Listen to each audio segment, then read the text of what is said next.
Hi, I'm Scott Crawford, and I serve as President and CEO of Virginia 811. For those of you who don't know, Virginia 811 is the notification center for Virginia where anyone excavating, anyone digging in the state of Virginia is to notify us of their project so that we can process what we refer to as a ticket, in which we disperse that information to any possibly affected utilities, underground utilities, in that particular area, so that the utilities can then get a locator to the site in order to mark those utilities and avoid potential damages to those utilities. So what we do is very important in regard to public safety, because we're talking about safe excavation here to avoid damaging utilities that could result in injury, even loss of life, and destruction of property.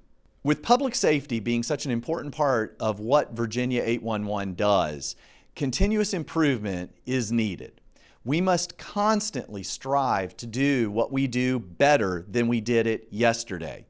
I firmly believe the pandemic demonstrated how important continuous improvement is to all of us, because we had to, as businesses, be incredibly flexible, agile, ready to move in different directions at a moment's notice in order to handle that particular crisis, in order to ensure that we kept our team members at our companies safe and so forth. And how do you serve individuals in that pandemic environment and such? All that we went through provided an opportunity for continuous improvement. But continuous improvement is not about a pandemic, it's about business in general. Businesses must embrace a mindset of continuous improvement in order to improve their services, their efficiencies, and so forth, so they can better do what they're trying to do. So that's very important to Virginia 811. And in that spirit, in order to help us better articulate and create a framework within which this innovation, creativity, and continuous improvement would operate, we created a formula to outline the steps involved and what goes into a continuous improvement environment. The formula itself is quite simple. It is questioning minus evolution, and then in parentheses, speculative reason divided by practical reason. Now, with any good formula, you start in the parentheses first in the order of operations. So you might ask yourself, well, what's the difference between speculative reason, practical reason? What's that about? Well, what inspired us in order to put that into our formula was the work of an early 20th century mathematician and philosopher by the name of Alfred North Whitehead. Whitehead constructed a model of sorts to better understand the human condition and argued that there are important parts of how we live. If we choose to stay the same and do nothing, absolutely nothing, entropy sets in and we decay. If we embrace an evolutionary mindset, a spirit to not live, but not just live well, but then live better. And those are the three parts that he said we strive to do currently, is to live better, and then to live well. Similarly, we would argue in business, we don't want to just operate. We don't want to just operate well. We want to operate better. We want to do things the best way possible. And thus there's a natural sort of tendency to try to evolve as businesses, to grow. And that's where continuous improvement comes in. But within that, you must have two forms of reason. Speculative reason, which is creativity. It's the creative mind that is in the clouds, picturing a world that doesn't exist today, or the way we could do things that we're not doing them now, and just letting the mind go crazy in regard to how far we could take our creative mind and what we could be doing. But unfortunately, if that's left unchecked, then nothing will get done, because all we'll do is envision the world. We won't figure out how to get there, and similarly, we'll reach a state of decay. What is needed is to divide practical reason into speculative reason. Practical reason, now that's the reason you probably comes to mind when you hear the word reason. It's about logic. It's about the practical application of things. This is a great idea. It's amazing. How do we do that? How is that going to be practical? How can we actually achieve that goal? And when we balance the two, we can find an environment for continuous improvement. But If we put too much emphasis on logic and practical reason, we will have so many constraints on us, we won't continuously improve either. It must be balanced, and thus the division. So in the formula, it starts with questioning. It starts with questions. We come up with a question, and that sparks this innovative quest in order to try to find creative thought and continuous improvement. But we have to take care of one other force between us and continuous improvement, and that's evolution. Now, evolution in business, where we grow and we become better, that's a good thing. The evolution I'm talking about here is a suggestion that there are certain behaviors we as humans embrace that have been somewhat programmed into us because of decisions our ancestors made hundreds of thousands of years ago. And our ancestors, hundreds of thousands of years ago, in those nomadic environments, those that were too impulsive, too risky, too out there in the clouds, they found themselves in a dangerous environment and would get killed and not reproduce.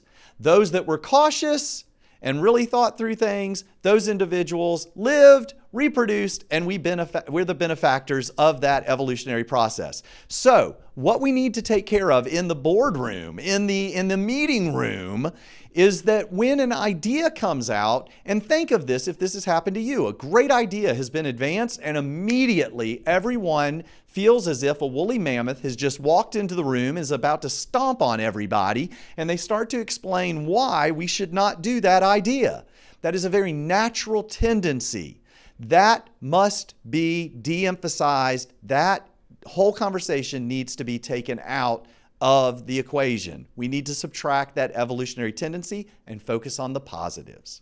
So in trying to take out this evolutionary tendency to look at the negatives and why we shouldn't do something, we've embraced another model that you may have heard of, the point system, although we changed it a little bit. We turned the point system into the pointer system.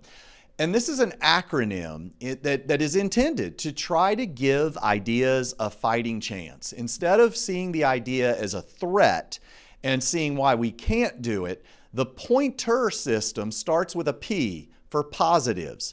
What are the positives? Start with that conversation. Don't start with why we can't do something. Start with, hey, that's an interesting idea. And you know what? If we do it, there's X, Y, and Z that are all positive outcomes. This is interesting. Someone adds to it. What we try to do as a team is keep everybody on focusing on the positives at first. If anyone starts to say, yeah, but we can't do, then hold on, we're not there yet. First, we've got to look at the positives and talk through that. Then we move to the O, opportunities. If we do this, not only do we have these positives, but if we do this, we'll have new opportunities to do this, this, and this. So at this point, people are starting to become a little more open to the idea. And again, it's an attempt to give the idea a fighting chance. But we cannot be all in the cloud on this either, and Pollyanna and such, that all ideas are great ideas. There are at times then the issues, and that's the next step in the pointer acronym, I for issues.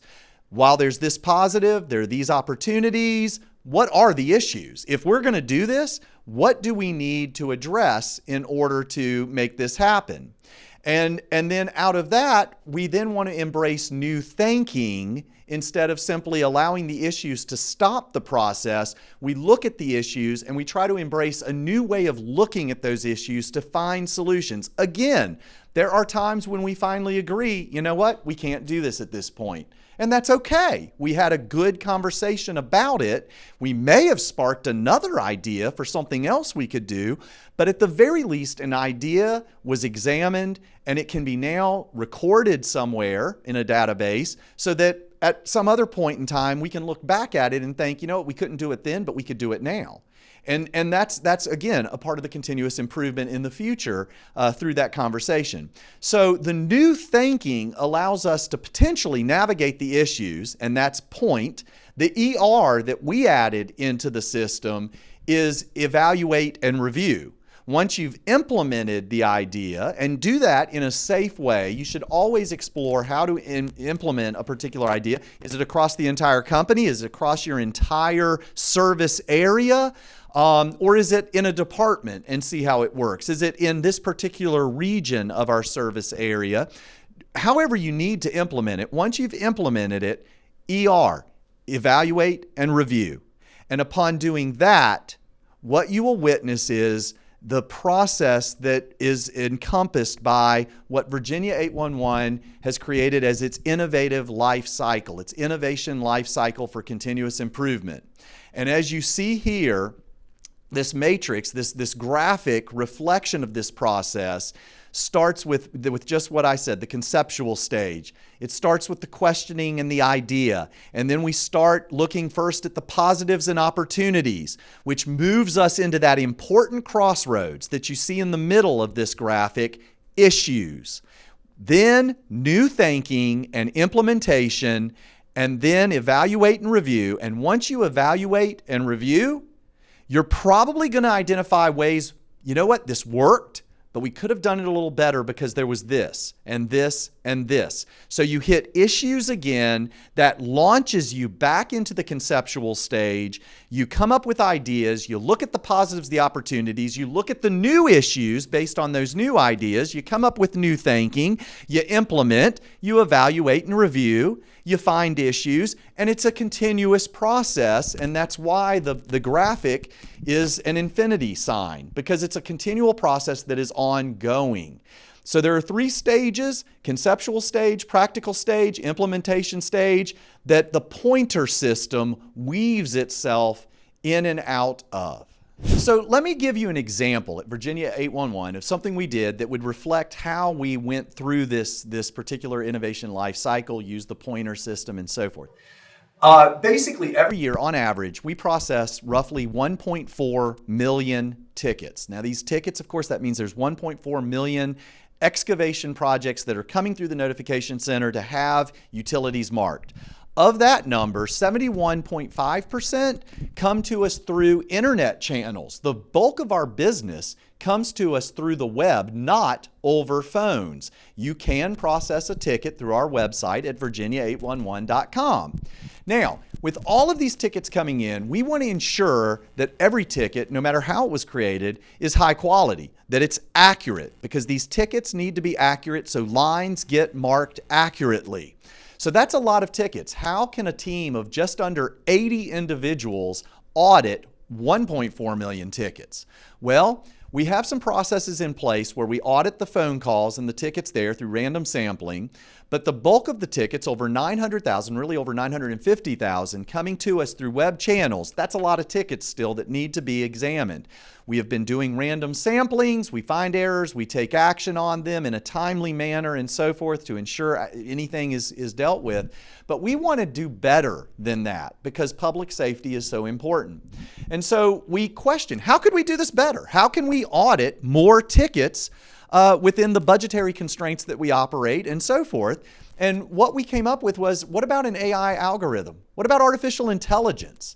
Let there be the creation of an algorithm, a model that would be able to screen the web tickets as they come through and identify a risk level that at a certain point would then drive those tickets to a human auditor. So now, instead of randomly looking at these tickets, we have tickets being directed to humans that have a higher level of probability that there may be an error. Please keep in mind the other problem here is, which is a good problem, it's less than 1% of tickets even have any type of error at all. And so to find those that do have an error, that's a challenge because it's such a small percentage. An algorithm will direct the tickets that have a higher probability of error to humans who can then verify and take action if needed. So there's the idea. No negativity, only positive. Positive and opportunities. Man, this will increase our auditing efforts. 100% of the web ticket entry tickets could be audited. This is going to allow us to be more efficient with our auditing efforts. It's going to allow us to potentially find and take action on in a quicker manner now on any tickets that might have a problem. Opportunities. If this works, how else could we use artificial intelligence in other auditing areas to improve efficiencies and our ability to have safe tickets and such? Lots of excitement here, but there are issues, because then we move on to that important crossroads, issues. How are we going to pay for this? That's going to be a lot of money. And AI in our culture, as a country, when we hear AI, we typically get a little afraid that that might mean we're going to lose a job, that jobs are going to be replaced by computers, by algorithms and such. We don't want anyone on our team feeling that that's going to be the case. And so the third thing is, an issue. How is this going to even work, though, as far as once it determines there's a bad ticket or a potentially bad ticket, how does it operate? How does it let someone know that? What kind of application would be put in place to do that? So there were some issues, so we embraced new thinking, because that's the next part in this life cycle. New thinking. Instead of saying, yep, you're right, that's insurmountable, let's walk away. No, let's think through it. Money, grants. Are there any grants we could get to fund this? Maybe there are. We found some. Second, how could we work possibly now, instead of with a large software firm that could be really pricey, how could we possibly leverage the many universities that are in our area to help us with this project? We reached out to Virginia Tech and found out through their statistics department, they do have a program where PhD candidates work on real world, real business challenges and will work together at a very nominal fee in order to create what's needed to address those challenges, such as the creation of an artificial intelligent algorithm. And so that was exciting. As far as the fear that AI is going to replace jobs, no, not here. It's going to actually lead to, and has led to, the creation of a new department, a QA/QC department that focuses on auditing these tickets. We actually created a few jobs out of this project. And then as far as the application, we got into it. We implemented the development of the algorithm. We did find an application was needed. So in the evaluate and review portion, we realized we need an application to work with the model in order to get these tickets to be audited to humans. So there's your issue. So what's a possibility? Wonder if Tech has any other programs where students could help develop an application. They have a separate program that fit that criteria. We worked with Virginia Tech again. We found the opportunity. We looked at the positives. We then, new thinking, embraced the working with the university again on this particular project. They created an application. It's all there. The model is there. The application is there. We evaluated and reviewed. And we found now that the algorithm needed to be retrained, so it needed a little more work. The application works, but now that we've had a proof of concept, we've now decided we need something a little more substantive in regard to an application. That's an issue. So we actually entered the conceptual stage. Let's look at working with a vendor to create a stronger application, and let's continue to work with Virginia Tech through the funding of another grant in order to not only retrain the algorithm to make it more accurate, but also to inject a machine learning capability into the algorithm so that as auditors give the algorithm feedback, no, this ticket was actually good. This ticket was good. Nope, you were right on this one. We had to take corrective action. Each feedback over time will allow the algorithm to readjust, realign, and over time become even more accurate. And so this is now going to be evaluated and reviewed, and I'm sure at that point we'll find additional issues, which is perfectly fine because that's how continuous improvement unfolds. It's exciting and it's needed. So that's how we do it at Virginia 811. I hope this is beneficial to you and your company and gives you something to think about. Again, I'm Scott Crawford with Virginia 811. Please make sure if you're going to dig, contact us so you can dig safely. Thank you so much.